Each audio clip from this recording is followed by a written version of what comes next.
My name is Chase Kennedy, and I'm a student here at Southeastern Oklahoma State University. And today I'm going to be discussing my video presentation for my project in Capstone.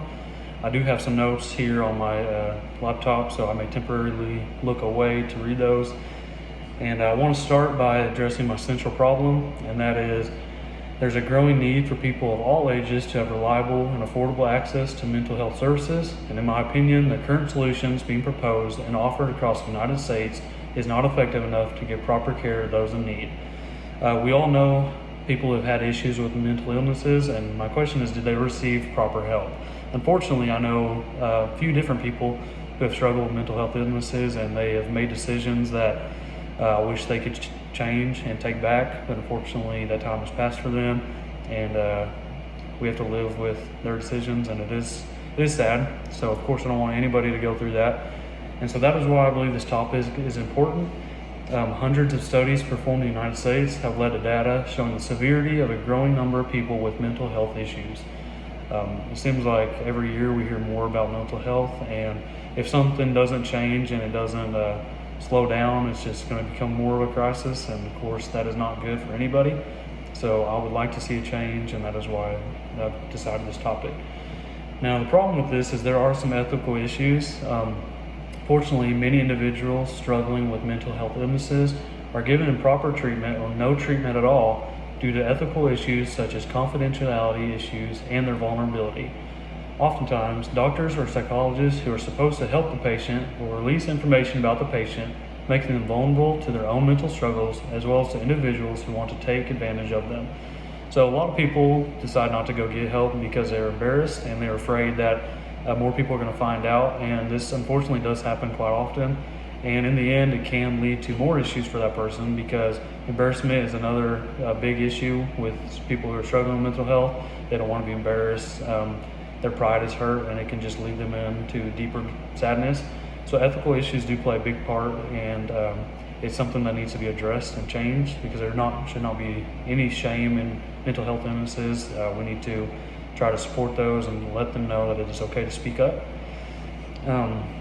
Looking at disciplines that follow this topic, historically mental health illnesses have not been taken seriously. So that is another problem that occurs quite often. In the past, mental health illness was just looked at somebody being weak, and somebody wasn't taken seriously if they talked about their mental health.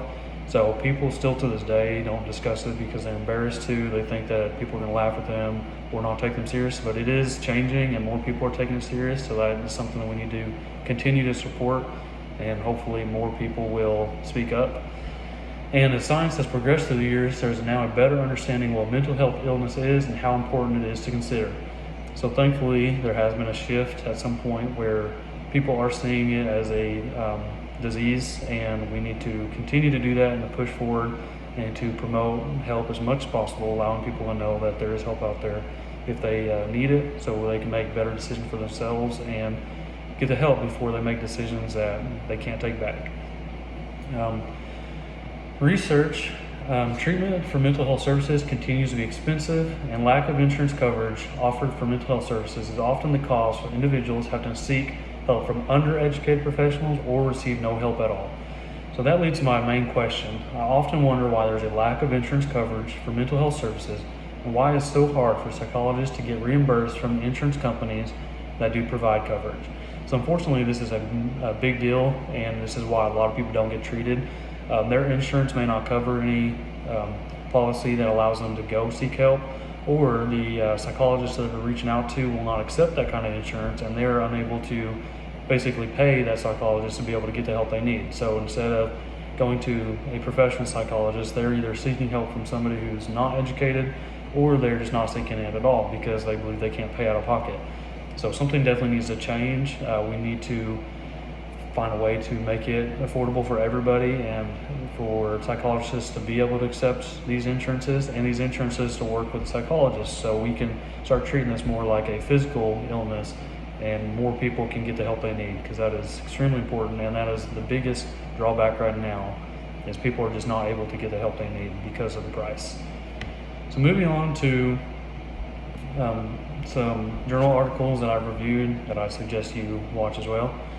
One is by Hester Ronald, and it is the International Journal of Mental Health Systems, and it is titled "The Lack of Access to Mental Health Services Contributed to the High Suicidal Rates Among Veterans." It's important to read that because veterans, we know, struggle with mental health illnesses, and it's a interesting read to figure out exactly why it's higher for them and what we can do to help them. And another one is by Ruth Stewart. It is titled "Clinical Views on Best Practice Community Care for People with Complex Emotional Needs and How It Can Be Achieved." And that one basically goes over what we can do in the community to help others the best that we can. Even if we are not professional psychologists, we can still support them as best possible, and those some options we can do to reach out for them. So I appreciate you listening to me, and I hope this sparks your interest. I'm excited to finish my paper and try to educate people as much as possible about the need to help people with mental illnesses. Thank you.